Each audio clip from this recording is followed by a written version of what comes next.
Hey folks, how you doing? So I'm back from the woods, from my testing, and didn't do as many videos as previously.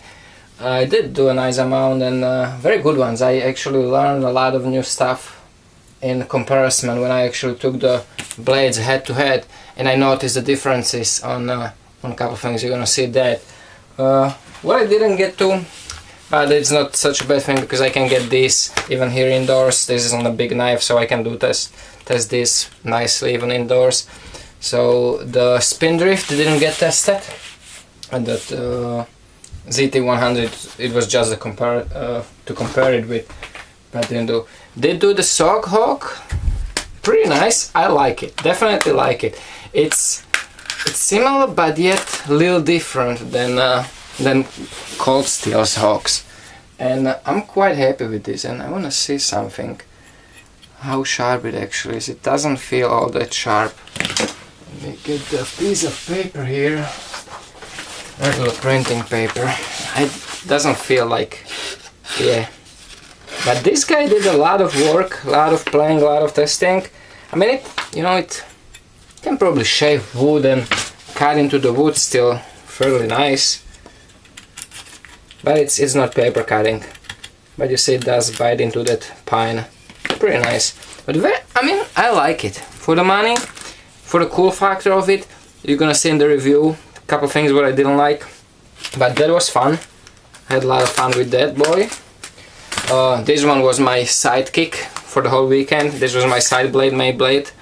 I love it. This baby Spartan, it's just like the right thing. It's small enough to have it on the side all the time, but it's actually big enough and powerful enough to get serious stuff done. You know, like wood prep for the fire and stuff like that. Not big chopping, but I really liked it. It performed really well.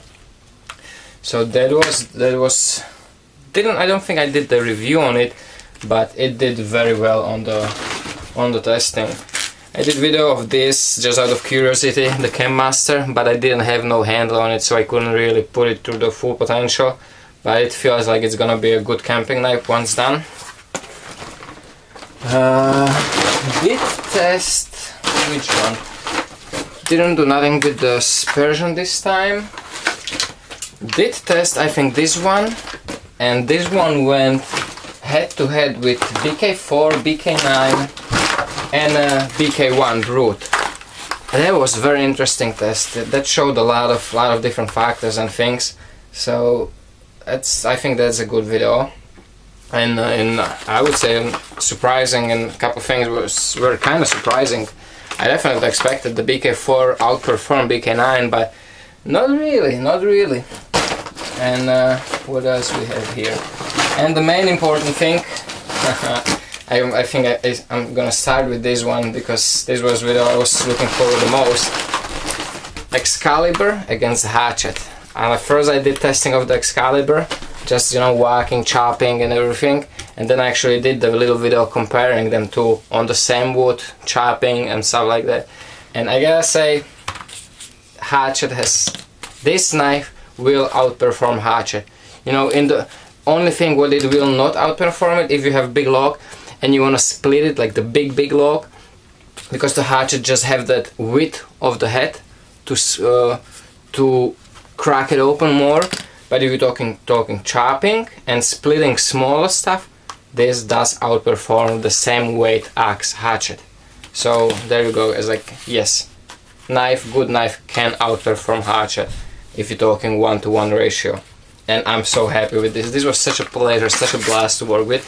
And one of the very cool things what I learned actually, 3V, this knife, we had rain yesterday, Saturday, from around 2 o'clock to 2:30 afternoon till night, like 7-8 o'clock. It was raining on and off pretty heavily.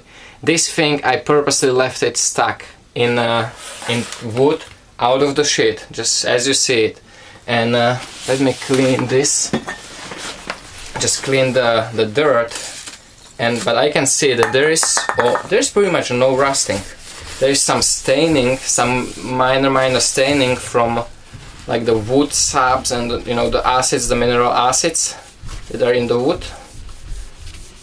but actual rust, nothing. So as you see,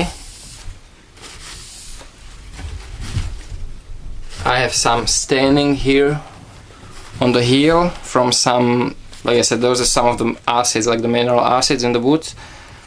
Here and here, and then about the same thing on the other side, but absolutely no rusting. And this is by no means, you know, mirror polish or anything. It is just, you know, high polish satin finish, or I don't know if that even makes sense. But very good rust resistant, you know, capabilities of 3V. So very happy about that. I actually noticed it also on the 3V knife that was there with me also.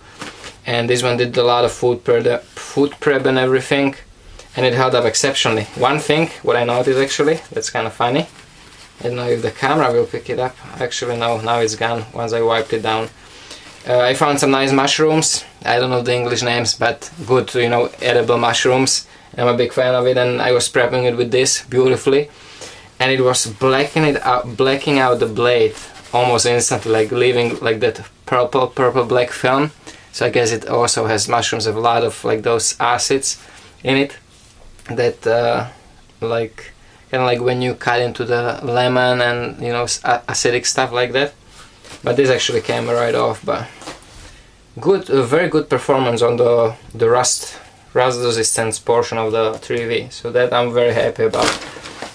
And it was a blast, great weekend. Didn't do as many videos as I would like to, but it was just way too many other stuff to do, and I had too much fun to cut that off and go make, you know, go work. But all of them, this was being used a lot. One thing disappointed, one of the ferro rods I have here, this is actually the last one I have blank, doesn't really work that well. Doesn't work, nothing even close to the Light My Fire one I have. This one, a regular Light My Fire, works exceptional.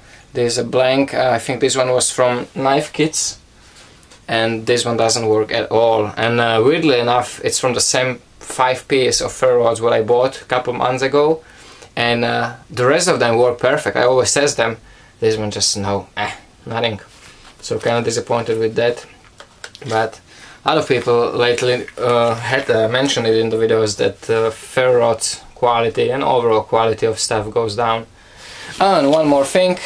When I got home, I had the package in the mail, a little cool thing what I bought, again thanks to my friend, a farm dog, and it's the little ProTech Sprint, really cool little knife.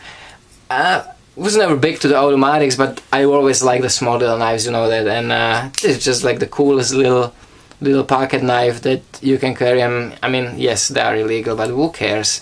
This is like, if a cop would give you a hard time for carrying this, that would be ridiculous. And that's mainly, if the cop would even find this on you, like, why would he even, you know? It's just such a cool little box opener, cool little thing. It's completely harmless. I don't know why this should be illegal everywhere. It's ridiculous to this to be illegal. So really cool little knife. I mean, they are pricey, but all ProTechs are pricey. But very happy with it. I love it. It's such a cool little blade. Cool little blade. And you never get the real idea of how big stuff is unless you actually hold it. I knew that this is small, but I'm pretty sure that a lot of people would be surprised if they buy this and get it actually. They will be probably surprised how small it is. But I love it. The coolest little knife ever. So little ProTech spin, thanks to Joe. And hope you enjoyed it, guys. Hope you're looking forward to the vids. I'm gonna probably start uploading them tonight and throughout the week. Take care, stay safe, and remember, don't cut yourself.